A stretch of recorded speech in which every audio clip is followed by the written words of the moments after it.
I'm going to start this video with something that might get my account suspended. The Pittsburgh Pirates aren't bad. It's true, the Pittsburgh Pirates aren't bad. They're embarrassing. In this video, I'm going to take you through the timeline of what has been an absolute storm for the Pirates so far this season. Oh my God, it's only May. But before I get into the video, make sure you hit that subscribe button. I'm all sports all the time. If you're a sports fan, you have to be subscribed to this channel. You have to. First, let's start where the Pirates currently sit. Right now, as of recording this video, the Pittsburgh Pirates are 15-33. That's the second worst record in the league, only ahead of the Colorado Rockies, who are 8-39. The Pirates cannot hit the baseball. We all know this by now. As a team, the Pirates are hitting .216. That is tied for the worst batting average in the league with the Chicago White Sox. The Chicago White Sox. The Bucks offense is just non-existent. They have scored 142 runs this year. That is the fewest in the MLB. I think the Yankees have the most right now. It's like 244 or something like that. That just shows the difference between these two organizations. The Pirates offense from the beginning of the year has been completely non-existent, and I'll get into the pitching and Paul Skeens later, but I mean, you need to score more than 3 runs to win a majority of baseball games. Are we already counting the Pirates out of the playoffs? I mean, probably at 15-33, a terrible start for them again. It's only May, I can't keep thinking about that, but you know, maybe after the All-Star break or something, they'll turn it around. But to talk about the disaster of a start to the season that the Pirates have had, you have to go back before the season even started. I think it all started with the Paul Skeens rookie card, whatever happened there. They went after the kid that pulled that very rare card. Congratulations to him. But the Pirates organization went after that kid more than they did off-season signings. And that was just, before the season even started, Pirates fans just knew it was a done deal. So an 11-year-old Dodgers fan, of course it had to be a Dodgers fan. A World Series isn't good enough for him. He pulled that rare Paul Skeens signed rookie card, whatever. I'm not a card collector, trader type of person, but obviously it's a very expensive card and very rare. The Pirates offered him 2 season tickets behind home plate for the next 30 years, which one, doesn't even make sense. The kid's a Dodgers fan, lives in LA, so I mean, that doesn't help him out at all. To sweeten the deal, they offered a softball game at PNC Park with Pirates alum coaching there. I don't think he gives 2 shits about that.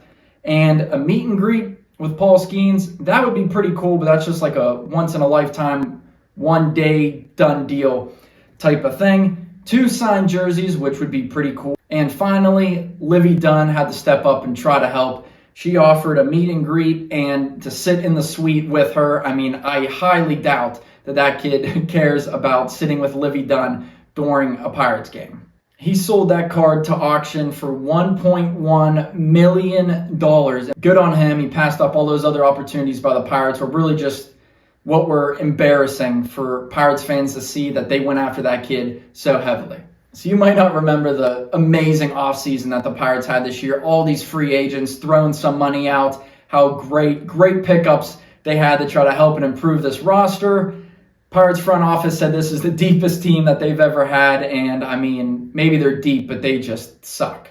First, it started off with signing former Pirates Adam Frazier. I mean, thank God he's back. A career .263 hitter, which isn't that bad. He only hit .202 last year, so of course, a little bit of a down year. The Pirates said, hell yeah, let's go out, bring back Adam Frazier to play whatever position, because who knows. They gave him a 1-year, $1.5 million contract, whatever, 1-year deal. Not that much money. They signed Tommy Pham. Oh my, I couldn't believe when they did this.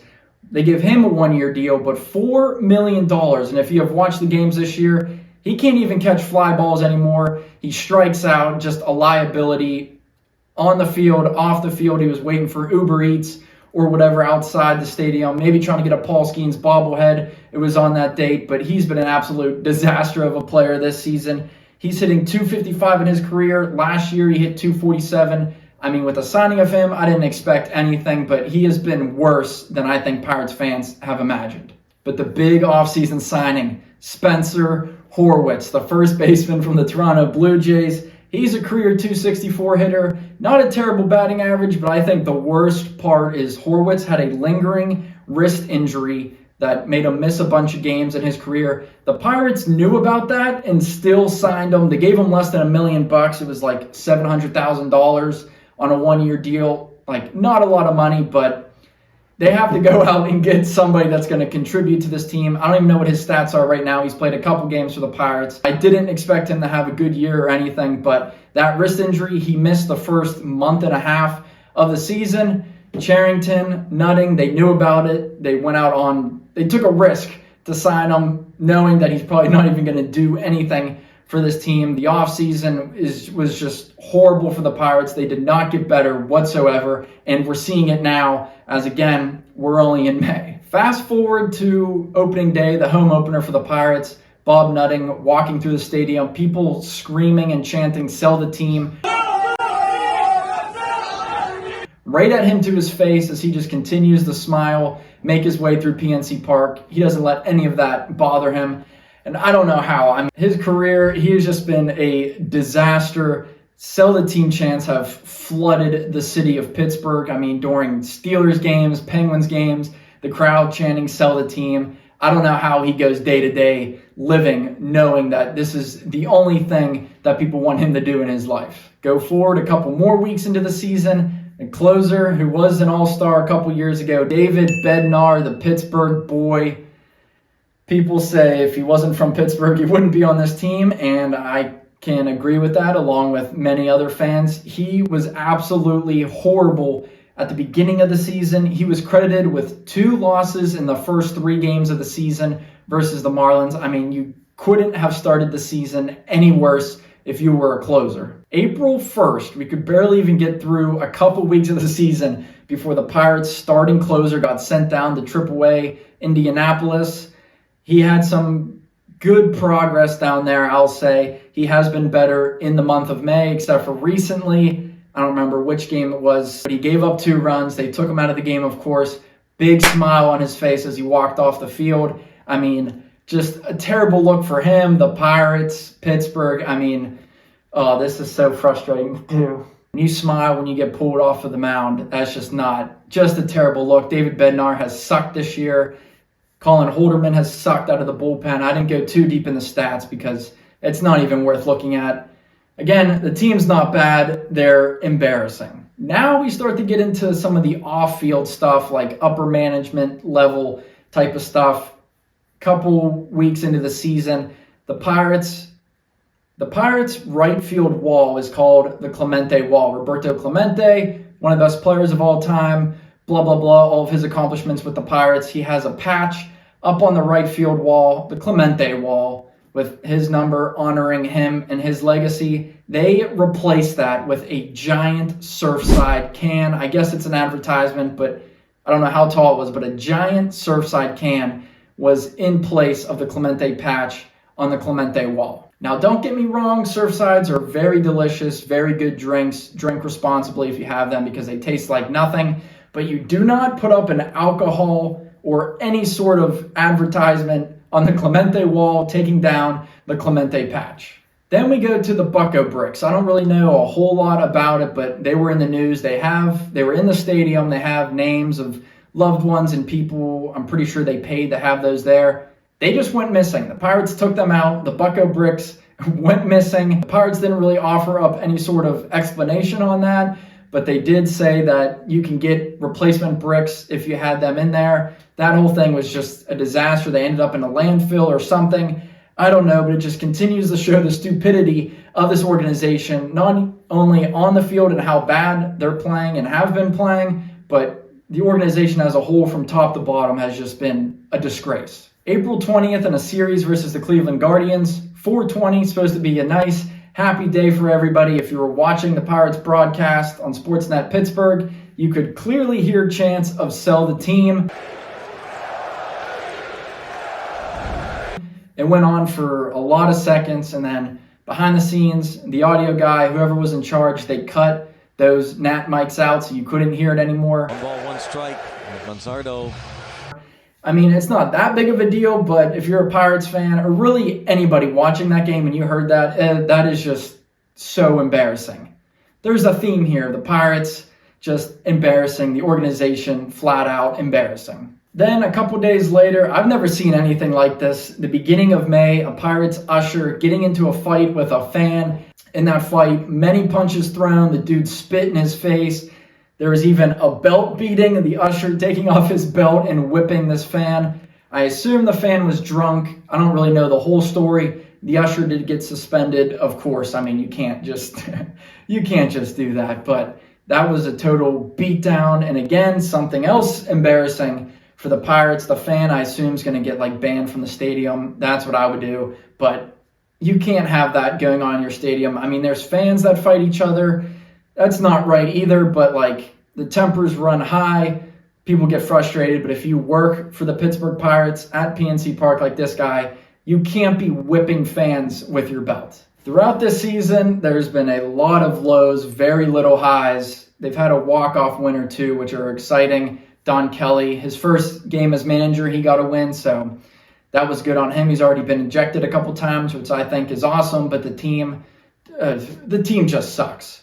But maybe the best news that the Pirates got, May 8th, Derek Shelton, he got booted. Derek Shelton finally got fired. I mean, this was years in the making. The dude doesn't know how to put together a lineup, make changes in different situations. He got fired. Maybe that was a little spark for the Pirates to get going. Like I said, they won their first game with Don Kelly, another Pittsburgh native, as manager. I think they tied a series against the Braves or whatever, but since then, the team has continued to just go downhill and just absolutely suck. All right, back to the on-field stuff. It starts with the lack of offense for the Pirates. I mean, listen to this. May 20th, the current date of the recording of this video, the Pirates have gone 24 games without scoring more than 4 runs. That is the longest drought for any team in the MLB since 1971. That's 50 years, whatever. 50 years, that's the longest drought a team has gone without scoring more than just 4 runs. That could be just a grand slam, a couple sac flies here and there or whatever. The Pirates offense has been absolutely abysmal this year. I mean, I don't know. I mean, the lineups suck. They just don't have the quality of players to score a lot of runs. We knew that as Pirates fans. Baseball fans knew that coming into the season. The lineup's terrible. The different combinations they try are just terrible. But, I mean, in general, they just don't have the guys to get it done. But that streak is crazy to think about, but it's actually true.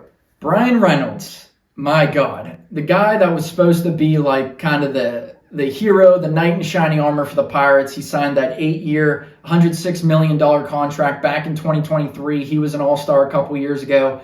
Did he deserve all that money? I mean, he was playing well, but I don't know. That is not the case now. He's not playing good. He's not playing decent. He is playing horrible. In 2025, Bryan Reynolds currently is hitting .205.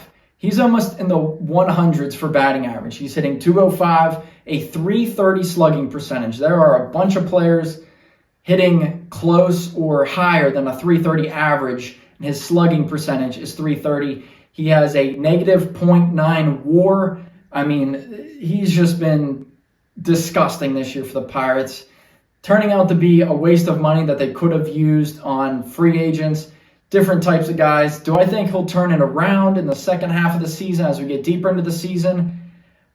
I don't know. But I mean, if the Pirates want any sort of success, I think it starts with Bryan Reynolds. But as of now, he is playing terrible.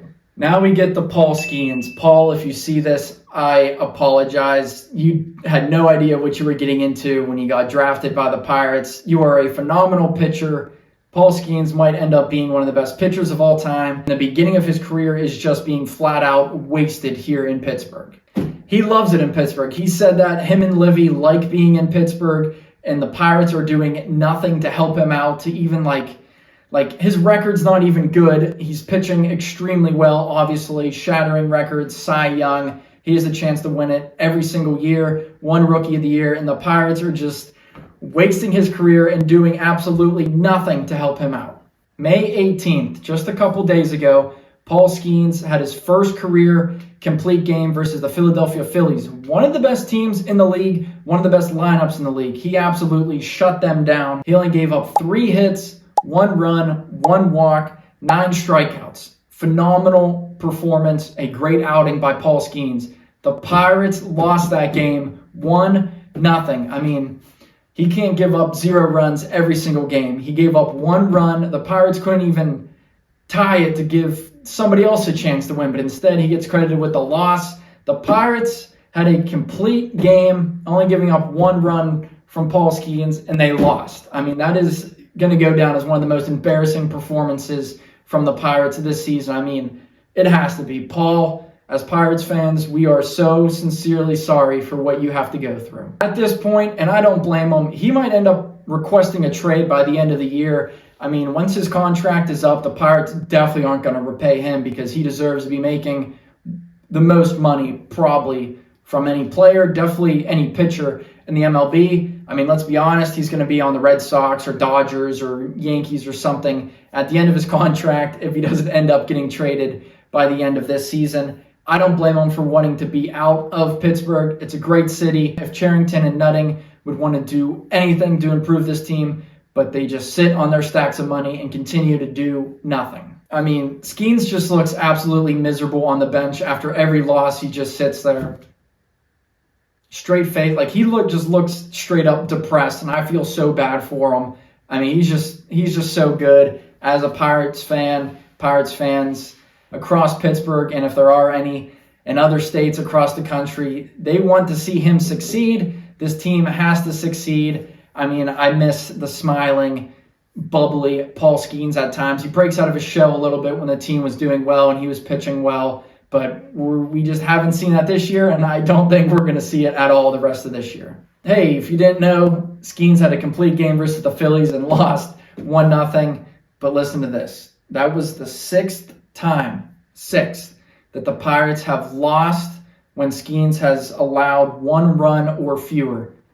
I mean, if his ERA was 1 at the end of his career, that's by far the best of any pitcher ever, I'm sure. I don't care about those guys back in like the 1900s. But that is the 6th time the Pirates have lost when Skeens has given up 1 run or fewer.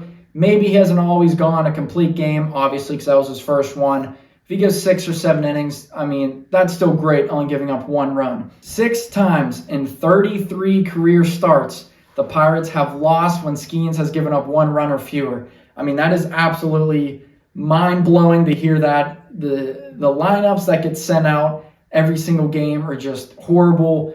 Skeens, I mean, I don't think it's not a possibility that he gets traded by the end of the year, because at some point he's got to walk into that front office and say, I'm not even enjoying my life anymore. I need to get away from this team. I need to get out of this city, a fresh start. And, if he goes to the Dodgers or Yankees, Red Sox, Astros, whatever, he's going to get that run support. He's just not getting it here in Pittsburgh. Again, the Pirates haven't been bad. They've just been embarrassing. All right, I'm sorry to yell, but this team is so frustrating. They're not bad. They're just embarrassing. They have to be one of the worst organizations in sports. I mean, it is getting harder and harder every single game to be a fan of this team. I assume the rest of the Pirates fans around Pittsburgh, diehard fans, cannot stand to watch this team any longer. When will we see change? That is the big question surrounding the Pittsburgh Pirates. I don't think it'll be ever. I have said multiple times that I will be dead. I could live, who knows if I'll live very long, but if I live to at least 100 years old, whatever, I'm going to be dead before the Pirates make another World Series, let alone win. I think maybe in my future of 80 plus more years, we'll see the Pirates in the postseason. But as of right now, it is just not looking likely for any sort of success. Even a freaking above 500 win percentage would be great at this point. I mean, I feel like I had to come out and say this. The Pirates aren't bad. They're just flat out embarrassing. One of the worst organizations in sports, one of the worst ran organizations in sports, I should say. The best ballpark in America. I can say that. A lot of people would agree. But the performances this team has in that beautiful ballpark every game are just not good enough.